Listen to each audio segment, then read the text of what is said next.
जी हाँ भाई साहब पूछिए। मेरा नाम BS गुप्ता, मैं एक एडवोकेट हूँ। दो कम्युनिटीज जो भारत में रहती हैं, जी दो कम्युनिटीज जो भारत में रहती हैं, मेजॉरिटी कम्युनिटी 80% जिसको कहते हैं हिंदूज और 20% मुस्लिम्स, उनके बीच में गलत या सही ये भावना है कि इस्लाम जो फैला था वो तलवार के जोर से फैला था। हिस्टोरिकल फैक्ट है या ये मिथ है कह नहीं सकते, लेकिन क्या ये सच है कि 3000 से 6000 तक हिंदू मंदिरों को गिरा के मस्जिद में बदला गया? क्या ये सच है कि स्पेशली औरंगजेब के वक्त में हजारों लाखों हिंदुओं को ज़बरदस्ती उनके जनेऊ काट के उनको मजबूर किया गया कि वो मुसलमान बने? नंबर 2, जो कि आज के समय के अनुसार एक सवाल मैं पूछ रहा हूँ, हिंदुओं पर हिंदू मैरिज एक्ट लागू है, जिसकी परिभाषा में सिवाय क्रिश्चियंस और मुस्लिम्स को छोड़ के बुद्ध, जैन को, सिखों को, सबको शामिल किया गया है।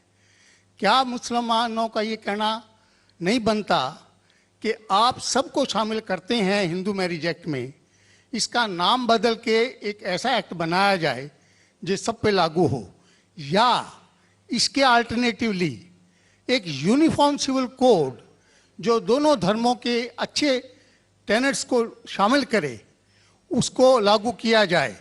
एक चीज़ मैं ये समझता हूँ कि मुस्लिम लॉ में जो विल है, जिसके अंदर ये लिखा है कि 1/3 से ज़्यादा कोई विल नहीं कर सकेगा, इसका मैं इनकॉर्पोरेशन अगर यूनिफॉर्म सिविल कोड बनता है तो मैं चाहूँगा कि वो हिंदुओं पे भी लागू हो। ये नहीं है कि हिंदू मैरिज एक्ट को अगर इंडियन मैरिज एक्ट में बदला जाए तो मुसलमानों पे लागू हो और हिंदुओं पे कोई चीज़ ना आए। मुझे इस्लाम में ये चीज़ बहुत अच्छी लगी। ऐसे ही कोई यूनिफॉर्म सिविल कोड के लिए ये मुस्लिम आगे क्यों नहीं आ रहे, इसकी वजह मुझे बताई जाए। भाई साहब ने 3 सवाल पूछे एक सवाल में।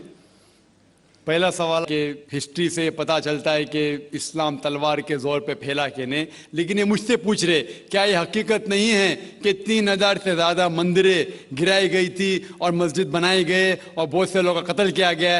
ये बिल्कुल गलत है, अफवाह है। ये मैं कह सकता हूं कि कुछ मंदिरें शायद गिराई गई होंगी, इससे मैंने कहा तो एक भी मंदिर नहीं गिराई गई। हो सकता है कि कुछ मुसलमान अपने आप को जो मुसलमान कहते हैं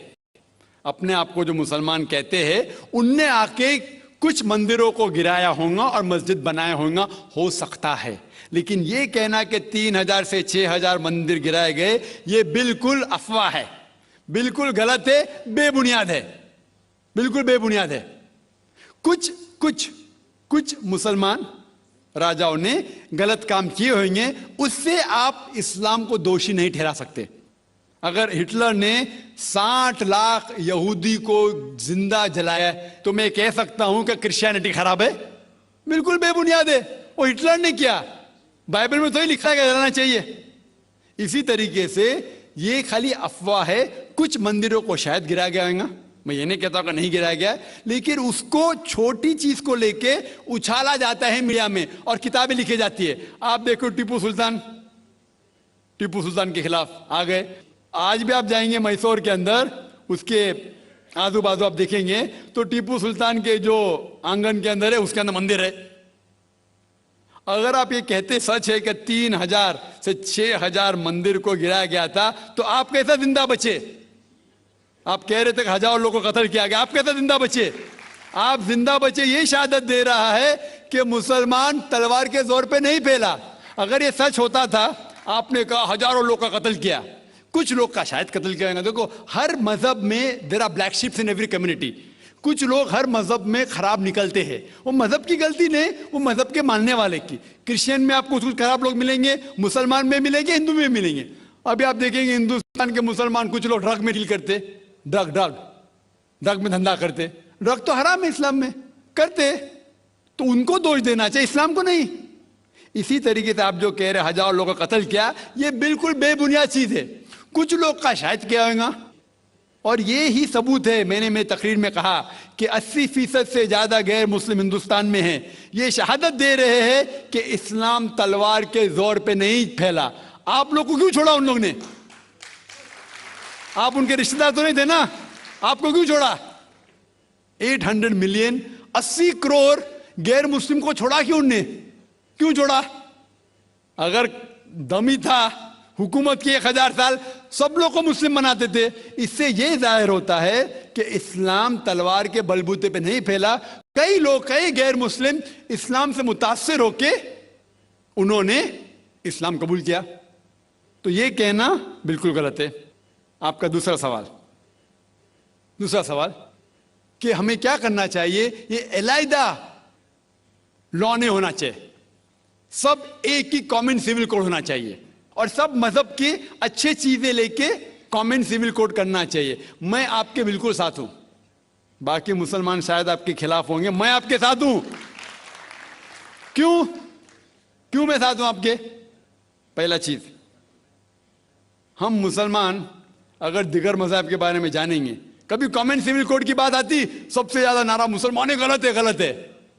यह मुमकिन ही नहीं है, क्योंकि हिंदुस्तान में हिंदू मजहब के कितने फिरके हैं, यह मुमकिन ही नहीं है। मुसलमान तो सिर्फ 20% या 80% या 75% जो हिंदू लोग हैं उसमें ही मुमकिन नहीं है। ये कॉमन सिविल कोड हिंदू लोग ही इसको फॉलो नहीं कर सकते। हिंदू मजहब में कितने मुख्तलिफ ग्रोह है। एक कहता है कि बेटी को जाना चाहिए, एक कहता है बेटे को जाना जायदाद, एक कहता है कि जितनी खेती है वो नहीं जा सकती बेटी को, दूसरा ग्रोह कहता है। कितने मुख्तलिफ ग्रोह है, हजारों। यह मुमकिन ही नहीं है पास होना, मुमकिन ही नहीं। मैं कहता हूं यह अफसोस की बात है कि हम मुसलमान जानते ही नहीं, हमको आवाज करने की जरूरत ही नहीं है। ये खाली हमें छेड़ रहे हैं। क्या कर रहे? छेड़ रहे हैं और हम उकसा जाते। Point number 1। पॉइंट नंबर 2, मान लो आप लोग कबूल करते हैं कि कॉमन सिविल कोड होना चाहिए। आपने क्या कहा कि सारे धर्मों के अच्छी बात को लेना चाहिए। बिल्कुल सही।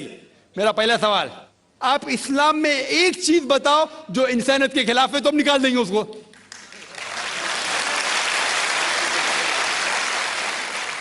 आपका यह कहना बिल्कुल सही है कि बाकी मज़ाहिब की अच्छी चीजें जो है, मिसाल के तौर पे मैंने तकरीर की similarities between Hinduism and Islam, तो जो अच्छी चीजें हिंदुइज्म की मैं ले चुका हूं। Similarities between Christianity and Islam, जो अच्छी चीजें इस आयत में ले चुका हूं। मैं ये पूछना चाहता आपसे, एक चीज जो इस्लाम में खराबी है वो तो बताओ मुझे, तो उसको निकालेंगे ना। लेकिन मंच के ऊपर जब डिबेट होएगा इंशाल्लाह मैं आऊंगा इंशाल्लाह। हाँ, मंच पे जब डिबेट होएगा कि हम क्या करेंगे, हर मज़हब की अच्छी चीज होंगी। तो मैं ये चाहता हूं कि इस्लाम की तरफ से उस मंच पे, उस स्टेज पे इंशाल्लाह मैं आऊंगा। ये चैलेंज है।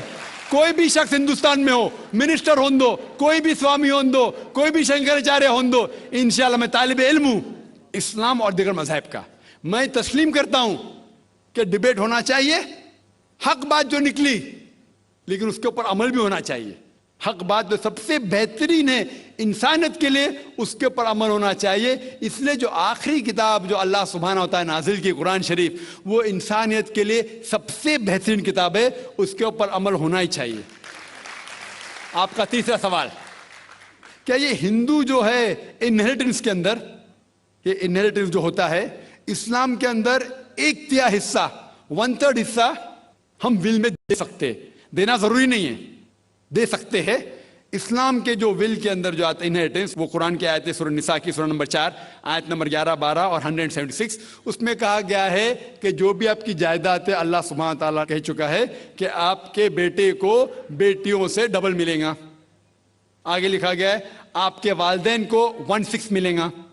सिर्फ अगर बच्चे हैं तो वालिद वालदा को दोनों को 1/6, अगर बच्चे नहीं है तो वालदा को 1/3। आगे बढ़ती आयत नंबर 12 पे लिखा है कि आपकी बीवियां जो आपके लिए छोड़ेंगी, अगर बच्चे नहीं आपको आधा मिलेगा, बच्चे हैं तो 1/4 मिलेगा। आप जो आपके बीवियां के लिए छोड़ते हैं, बच्चे नहीं तो उनको मिलेगा 1/4, 1/4, बच्चे हैं तो 1/8, 1/8। ये डिफिकल्ट है याद रखना, आप जाके रेफरेंस देख सकते हैं, सूरह निसा सूरह नंबर 4 आयत नंबर 11 से 12। और इसके बाद अगर आप किसको विल करना चाहते हैं अपनी जायदाद, मैक्सिमम 1/3। लेकिन ये विल जो करेंगे आप, ये इन लोगों में से नहीं होना चाहिए। आप नहीं कह सकते कि मैं मेरे बेटे से ज्यादा मोहब्बत करता हूं, बड़े बेटे से, इसलिए उसको ज्यादा दूंगा, ये बिल्कुल गलत है।